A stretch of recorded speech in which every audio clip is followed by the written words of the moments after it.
Hello friends, welcome back. Today, pretty excited.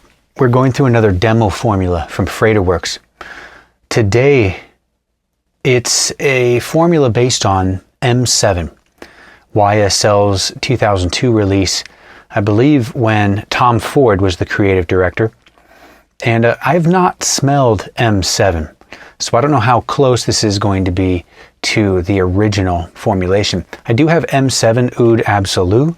I have a couple versions of that, I believe, or at least a couple different bottles, different bottle styles. So, but I have basically everything needed for this formula. I had to swap out some patchouli. I had to swap out some mandarin. Aside from that, I have everything. Now, I'm very excited. To give you a sense of just what I'm excited about, this thing is almost 40% wood aroma chemicals. It is about 11% amber and balsamic and about 15% musks. So this is base heavy.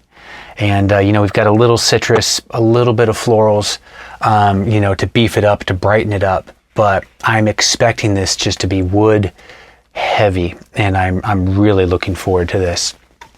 So let's get started. Per usual, I will post the formula I am using, and I'll have a link to FrederWorks where you can go check out their demonstration formula. I'm also excited today because there's two new materials I haven't used in a formula yet. Fleur de Cuir, a co-distillation of osmanthus and cedarwood, which smells amazing, and Muscone Laevo, a different version of muscone. I think, I believe different isomers within this. It's a more delicate version of muscone, which I enjoy, but I have not smelled it in action yet. So looking forward to that. Per usual, we're going to get started with our ISO E-Super base. ISO E-Super. Now, the way I have this formulated, for me, it's going to come out to 13.3% concentration. Most of my materials are diluted at 10%. ISO E-Super, Hedione are at 100%, and I have a Galaxolide at 50%. Otherwise, everything else is, I believe, at 10%. I don't think I have any 1% materials here. So let's get it going. We are going to start with ISO E-Super. We're going to build the woods, and then I'm going to smell the woods. We're going to add the ambers and the benzoin. Then I'm going to smell that. Add the musks, a little Ethyl Vanillin. I'll smell that. Then we'll go into the Geraniol, Nerolidol, and Neryl Acetate. I'll smell that. And per usual, we will just go up the pyramid with the leading with the fragrance families. Yeah, that's good. That's good. And we'll see how each new addition affects the pyramid underneath. All right, next up, patchouli. Now this is a lot of patchouli. About 12% of the formula is patchouli. Let's do this. Patchouli Heart. I like Patchouli Heart. Not as much as Patchouli Dark. This formulation calls for Patchouli Light. It's one patchouli I don't have, so c'est la vie. All right. There you go. Need to get to 1.8. Let's see. 4, 6. All right. That'll do it. Overdid it just a touch, but that's okay. It's a dominant note here, but let me make my adjustment. So, all right. Next up, Guiaiacwood. All right, Guiaiacwood. Like Guiaiacwood as well. Who doesn't like Guiaiacwood? If I remember correctly, it says woody, smoky. Yeah, definitely smoky. You almost get a birch tar aspect to it. Just a hint. But it smells wonderful. We are going for 0.975.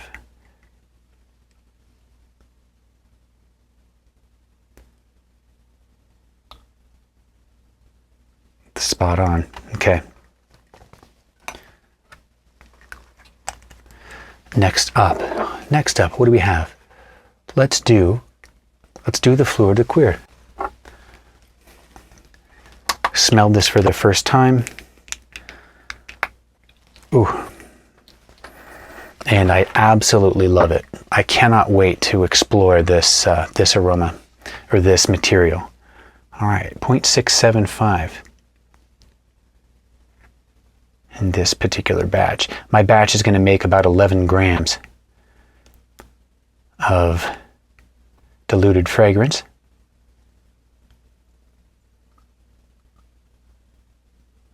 One more drop, literally one drop short. There we go.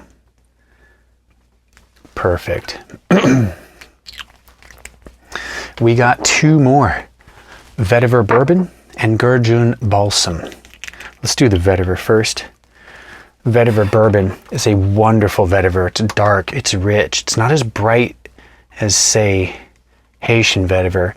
It's not as earthy as Indonesian to my nose, but it is wonderfully dark. How much are we doing? 0.15?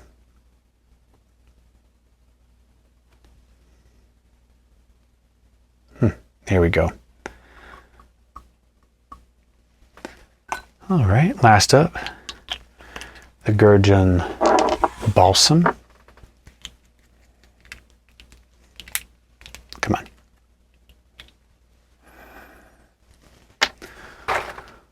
All right, this is 0.3 grams.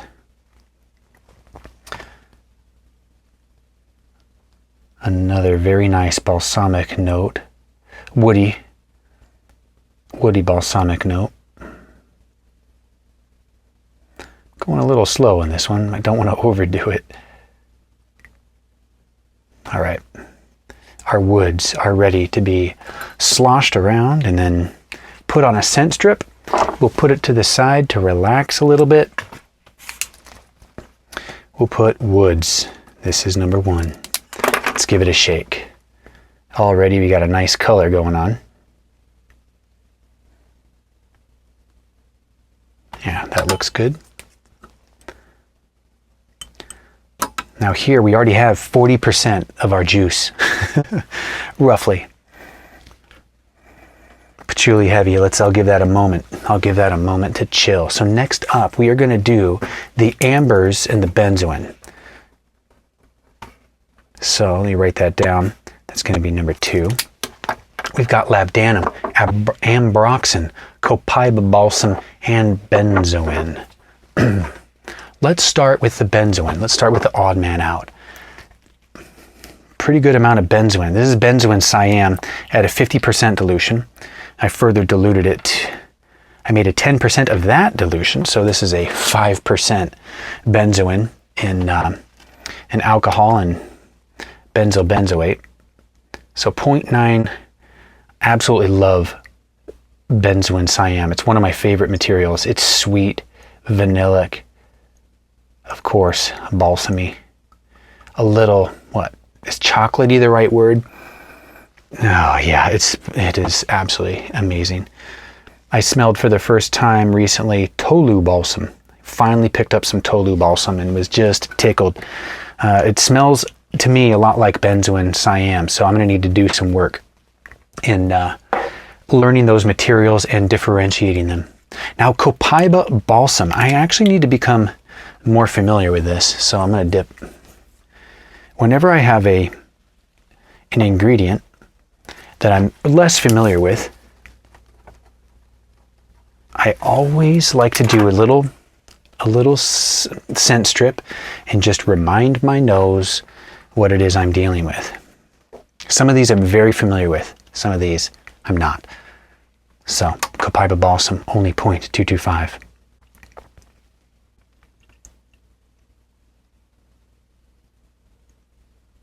There it is. Also a 10% dilution. Let's remind ourselves what this stuff smells like. Okay. It's like a light version of Elemi. Fresh, woody, ambery. I'm definitely getting like frankincense or elemi, but with like less pepper, less sharp top. But it has that same vibe, that underneath vibe. Let's do our Labdanum. This is, all right, Labdanum. Labdanum Absolute brought down to a 10% concentration, 0.15. This is wonderful. I wonder, Labdanum, 0.15 grams, then I've got Ethyl Vanillin, 0.3, so I wonder if this is going to make a little amber accord. Nice little amber accord within the larger woody, musky, balsamic base. Labdanum, a wonderful material. Absolutely wonderful. All right, and then finally, Ambroxan. What's a modern fragrance without a little bit of Ambroxan, or without a 1.5% concentration? All right, we're at, here we go, 0.225. Spot on. Done. We'll give it a swish, a slosh. We'll give it a dip. Then we're going to go back and smell our woods. Lord, look at that color. That is liquid gold. Whew, can't wait. Can't wait to see how this all turns out. Okay, we're going to let this chill. Let's go back to the woods, see what we're dealing with. Patchouli, definitely patchouli. That is heavy. The Guiaiacwood's coming through. That's interesting. You can get that subtle smokiness from the Guiaiacwood. I'm trying to pick out the Fleur de Cuir. It's a more floral cedarwood. The Vetiver bourbon, I'm getting that the bourbonness of the vetiver, that darkness of the vetiver. It's nice. That's a very nice start. Let's see if these ambers have chilled out. Okay, the benzoin's shining through.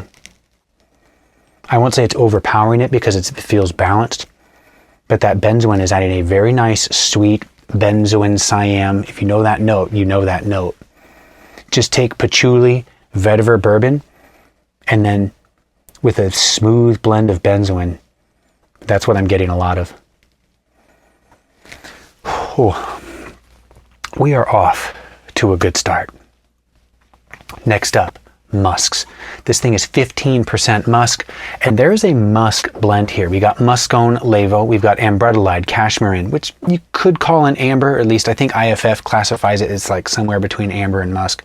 Ethylene Brassylate, Galaxolide, and Tonalide. And for good measure, I'm going to put in the Ethyl Vanillin while we're at it. Why don't I start with the Ethyl Vanillin? I want to round out that amber accord within our fragrance here, within our recipe.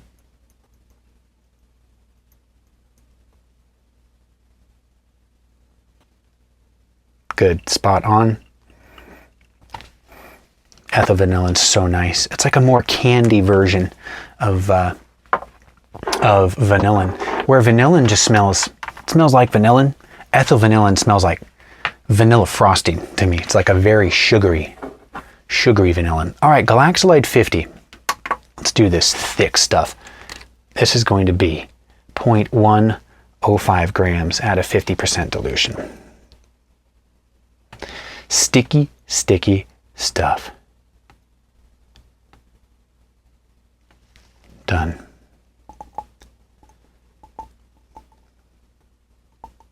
I decided to just do Galaxolide 50 because I use so much Galaxolide in these study formulas and just testing.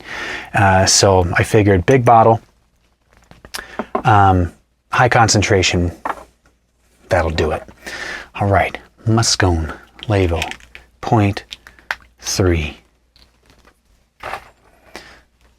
I like the animalic nature of Muscone. It's soft, it's delicate, but it has an animalic touch to it. It's not just a clean white musk like Galaxolide or Ethylene Brassylate. It's got just a hint of funk in it. It's very pleasing. And it's interesting in your musks and your ambers, like when you add a little bit of that funk in it, it doesn't make it your fragrance funky necessarily. It gives it warmth, which is entirely odd, but you know, if you've ever added a little bit of ambronol in your formulas, it gives it some amber, but it does something. It just warms it up. It's very interesting. Cashmeran. All right, 0.225.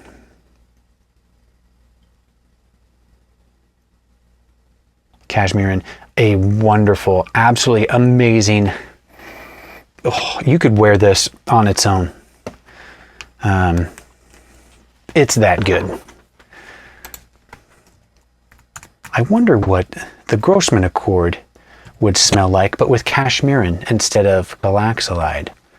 Might have to try that. Give it a little swoosh. We've got 3 more: Ethylene Brassylate, Ambrettolide, and Tonalide. Let's do Tonalide. Ooh, there's a lot of Tonalide in this. This is 5% Tonalide, so, or 5% of the formulation is Tonalide. Here we go. 0.75 grams.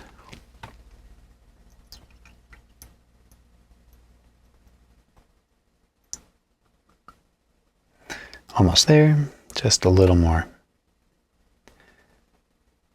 Good.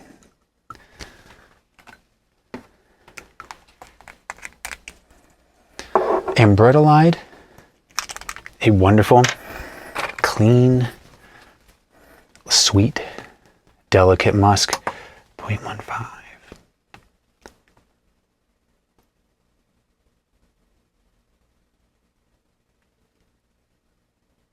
One more drop. That'll put it spot on. Then last up, Ethylene Brassylate. And once we add our ethylene brassylate, we give it a mix. We're going to have our base. Then we're going to start adding in Geraniol, Nerolidol, Neryl Acetate, give that a smell. Then add in the Ionones and Benzyl Acetate, which I'm guessing is going to give it some body.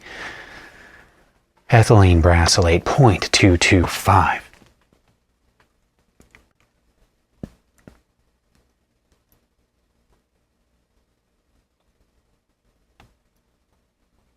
Come on. There it is. All right, we have our base. And now that we have our base, we have, 60% of the 60% of the formula already made, and it's just in our base.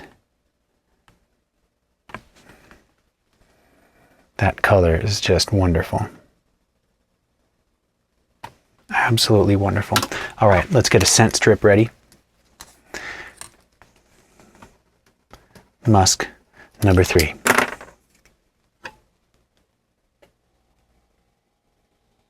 All right, put that down. Let's go back. I'm going to smell this Copaiba Balsam again. It's coming out a little bit better now. It's kind of a transparent material, at least at this dilution. It's interesting. It's watery. It's almost a little bit watery. Just the feeling I get in my nose.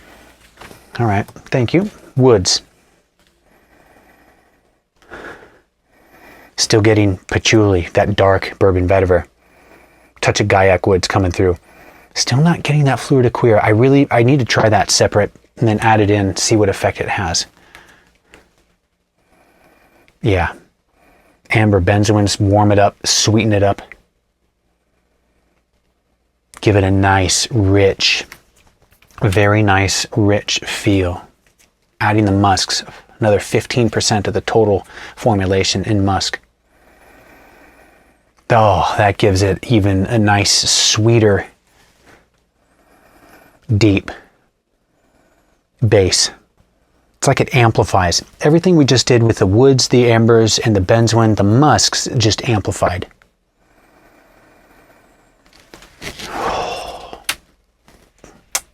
This hobby, this craft is so much fun.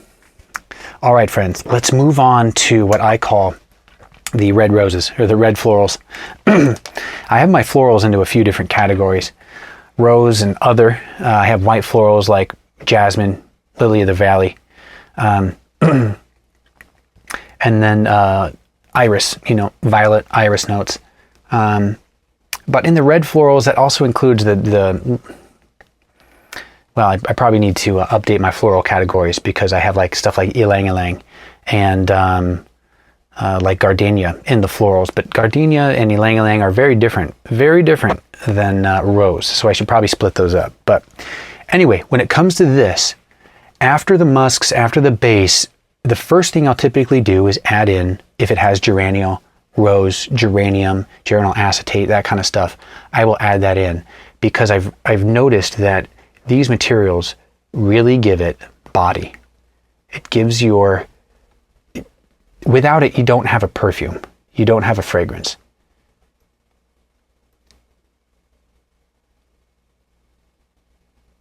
Now, the other day, I whipped up, I think it was Chanel Allure for women, and I noticed it didn't have many of the red rosies in it. It had hydroxycitronol, it had a lot of linalool, it had sclereolate. I believe it's a material somewhere in between linalool and linalool acetate.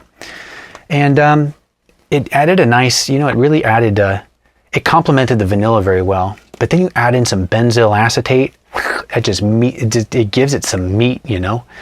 All right, Nerolidol, 0.225. Let's get her done.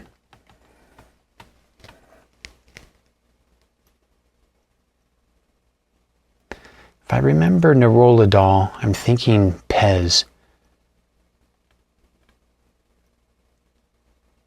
I am definitely thinking Pez, but I can't remember if that's Nerol or is that Nerolione. Let's dip. Sit it next to our Copaiba Balsam. I've also got some Heliotrope X testing over here, doing some time studies. All right, Nerolidol. We'll let that chill. And then ginger. I've got a ginger oil that just smells funky when you first put it on here. It is at a 10% dilution, so it might be coming in hot. But then once it chills out, you get that really nice ginger note. Anyway, I digress. We've got Neryl Acetate, and then we're going to give it a sniff. Then we're going to add in the Ionones and Benzyl Acetate, give it a little bit more meat, and then go from there. All right. Neryl Acetate, just 6 drops maybe.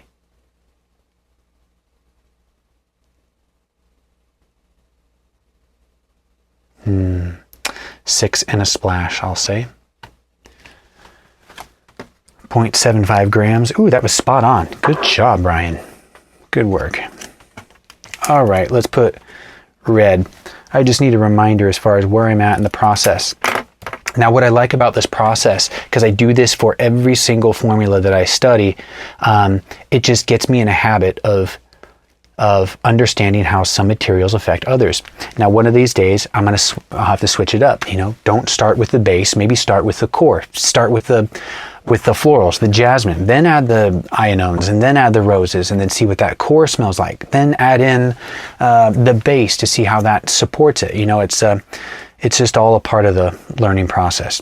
For example, the other day, I whipped up some Guerlain Samsara, or at least a fragrance in the style of Guerlain Samsara, and I didn't add in the very last material in the formula, which is a majority of the formula. It turned out it was polysandal. I thought it was sandalore, but it was polysandal, I believe. And it just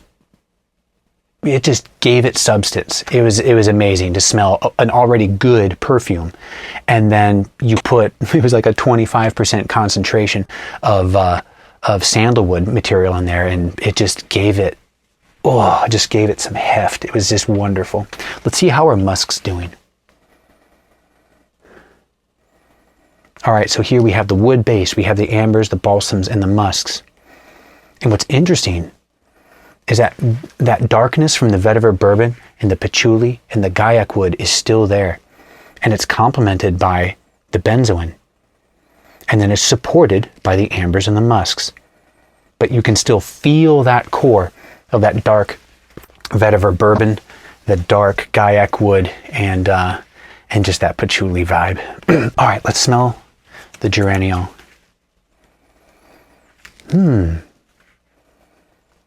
Okay.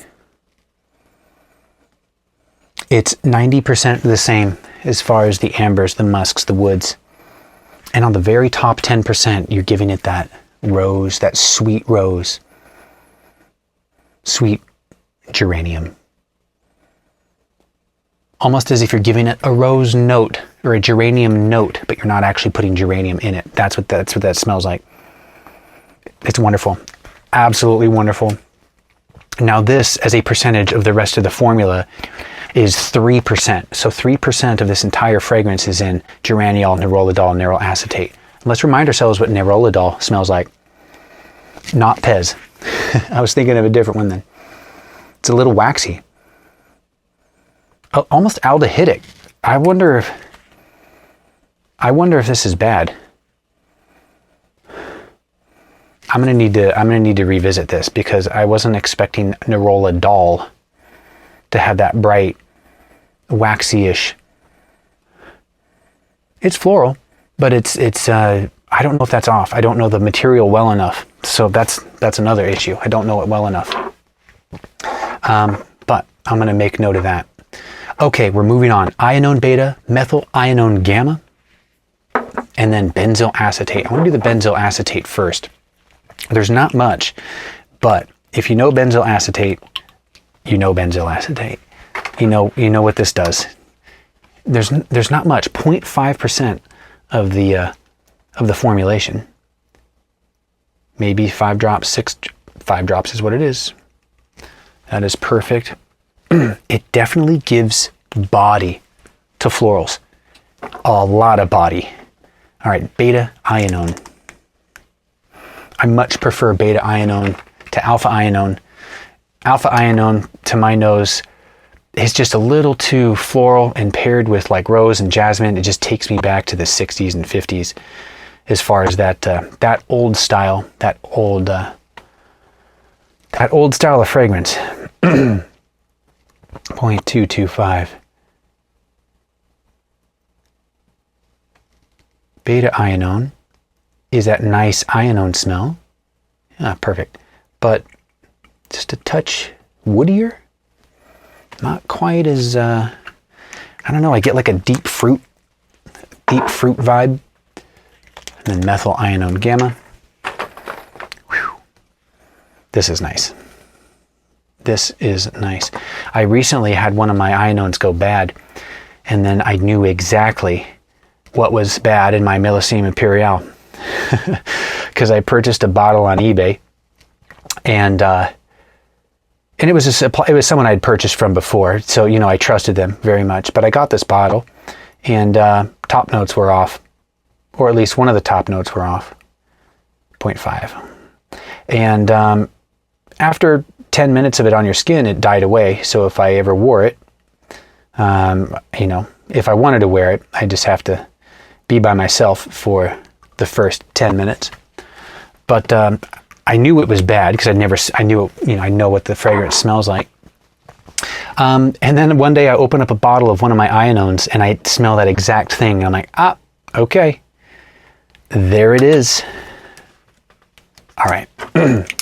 Here is number 5. We have our benzyl acetate and ionones. We're going to remind ourselves what the rose is like.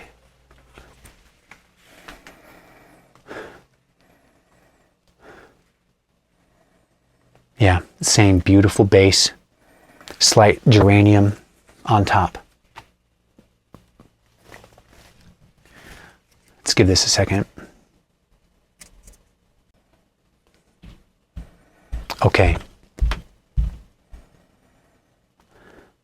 Wow, the benzyl acetate is noticeable.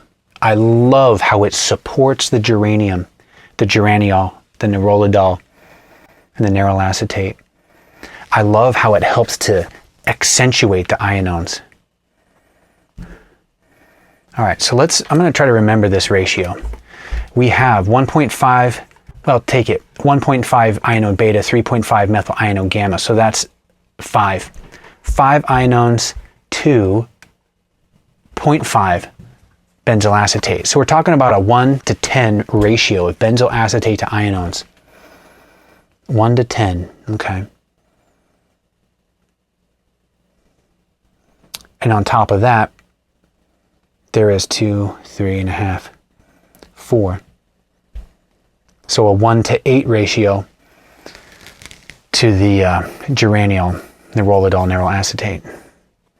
Okay, 1 to 10, 1 to 8, 4 to 5 on the, okay. Noted. Solid, solid, solid. Now where we sit right now, I'm getting a little bit of that cola vibe, that root beer vibe that I first smelled when I sprayed M7 Oud Absolute. The first smell, the first time I sprayed it, I sprayed it once. I'm like, I'm gonna let this sit for a bit.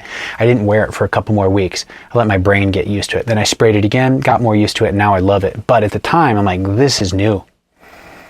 But I'm getting it. I'm getting it here.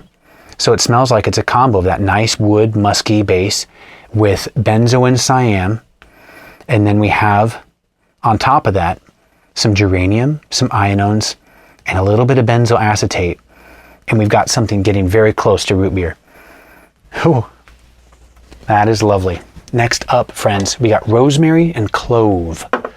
We're just going to do both of these. I know what clove does. I've been excited to keep using clove and eugenol in formulas because it really gives it a warm pop. And not a pop like lemon or like an aldehyde or even like Hedione, how it throws it up, but a pop like if you think of a frequency spectrum, it's almost as if you're missing some stuff just above the rose and geranium, and the eugenol or clove like gives you a little boost on just a little bit on that top end, but with warmth. So I've really been enjoying understanding and exploring how clove and eugenol contribute to fragrances. I'd say it's quite amazing. You, of course, I can't multitask. It's something's missing. If it's not there, you're probably like, nah. I just did rosemary, and I just overdosed rosemary by 2x. Well, it's what I get from multitasking. All right.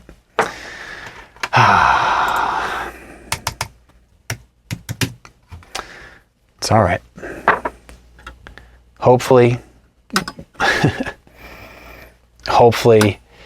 I don't have to double my formula. If it smells terrible, I'll just double my formula and I'll wear this. Oh, I need a new cap. Okay.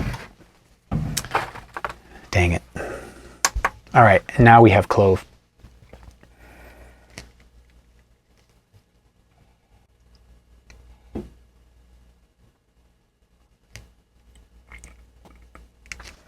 All right, and I'm going to make a note in my formula notes, because in my formulas, I'll make the master formula, and then I'll create a copy. And I'm using Formulaire. This is, if you're unfamiliar, this is a formulation app created by Sam Macer, a perfumer in the UK. He did a great job, absolutely fantastic job. But what I'll do is I'll create a copy and I'll call it small, subs, and adjusted. In other words, it's a smaller version.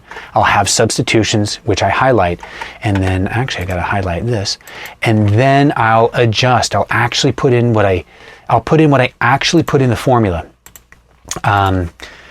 So I know if I wanted to recreate this in the future, I have the exact formula that I used, for better or worse. So I'll put doubled rosemary. Should have done 0.075 grams. All right. Well, let's get this on the tester. Put rosemary and clove. That's number 6. And if we remember, what we're dealing with right now is we've already got the benzoin, woody, ambery base.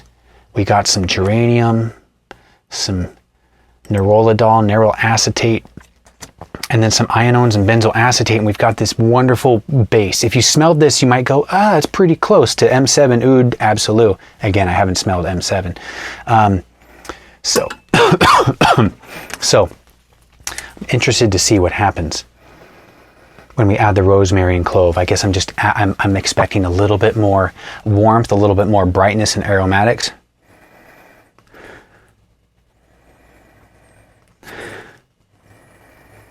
I'm going to let it rest. I'm not getting kicked in the face with rosemary. Thank you, God.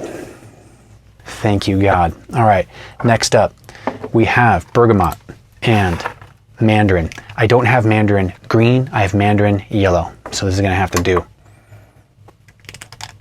There's a lot of bergamot in this. 1.2 grams at 10%. That means 8% of the formula is bergamot. Let's do it. All right. 0.4 grams to go.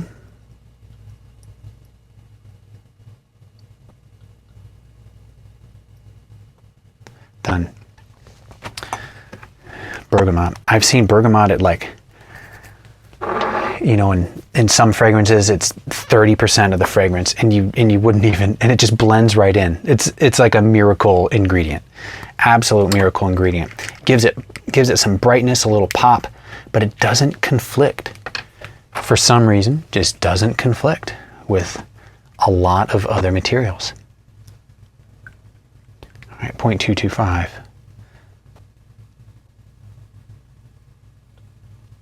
Okay. A little over, so I'll make that adjustment. We're going to give it a smell. Well, we're going to give it a dip. And then we're going to go back to our rosemary and clove. And then finally, I always save Hedione for last.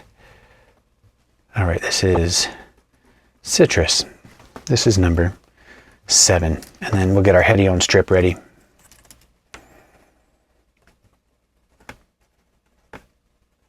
Number 8. Let's give it a swirl. Okay.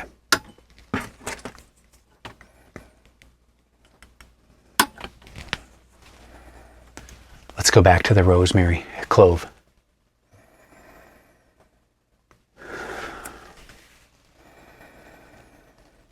It smells nice. It smells very nice. I do get some of the rosemary though. It's subtle. It is subtle, but I don't think I killed it. We'll see how it goes on the skin. It's always different on the skin versus the tester, which is wild. And then I'll give it a week because it's amazing how it ages over a week. But this is fantastic. Let's wait for the citrus. Let's get our Hedione in here. We'll let our Hedione chill.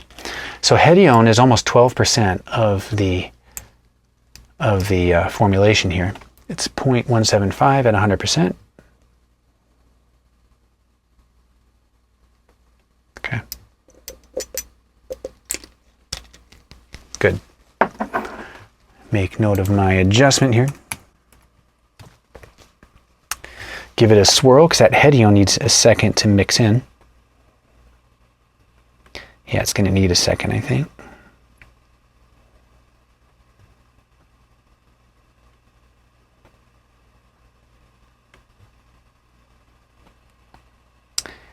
I can see it in here, but it's okay. There we go. That's better. Let's get it dipped. We're going to smell. We're going to smell our citrus, the citrus edition. Here we go. Okay, gives it, that's the bergamot top. Though I will say, the bergamot top I get when I first put all this juice together, the bergamot's there. It's in your face. As you give it time to settle, to macerate, to mature, the bergamot dies down. It blends much better with the other materials. But as it stands, this is a wonderful start. That's absolutely wonderful. Yeah, that's a beautiful top. It's a beautiful top. I'm getting a lot of the spiciness from the rosemary and the clove. Oh boy, boy, boy, boy. This is a wonderful demo formula. This needs more time. Right now the Hedione's covering up everything. I'm just getting Hedione. So let's give that a second. What I will do is get a tester bottle out. I've got so many of these freaking testers, and I've got a whole drawer full, and I don't know what I'm going to do with all of them. I can't travel with them because the air pressure makes them spill. Maybe if I put tape around them or something, that would work. But what I should do is test them, revisit my notes and the formulas, retrace my path of creation. Because again, all of these, I follow a similar path for the right now. Of course, that'll change in the future, but such is the process of learning. And, but I need to test them. I made a batch of something similar to Aramis 900 recently. That did not go well. That did not go well. I'm letting it age, I'm letting it mature, but boy, the dry down is beautiful, but the top ain't happening. Ain't happening. All right, let's fill this up, and then we're gonna do that final smell. I like to finish up by putting the last little drop on my hand so I can smell it on skin.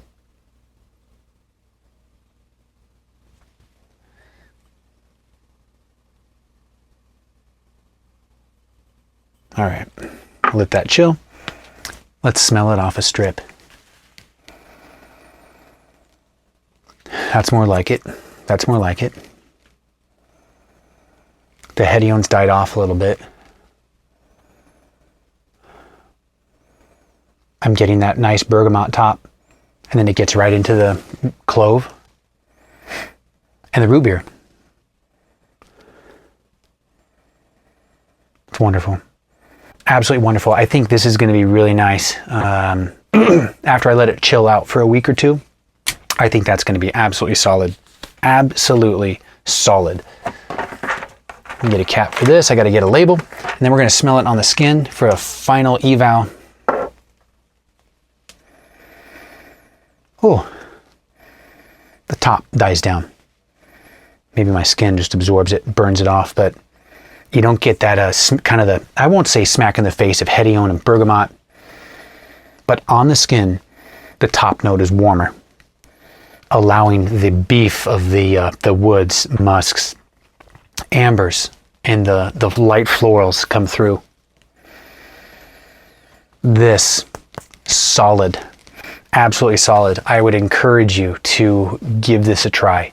Again, I'll have my adjusted formula, what I accidentally made. I'll even have the wrong amount of rosemary in the formula that I provide. I will have a link to the formula that FredaWorks provides as a demonstration.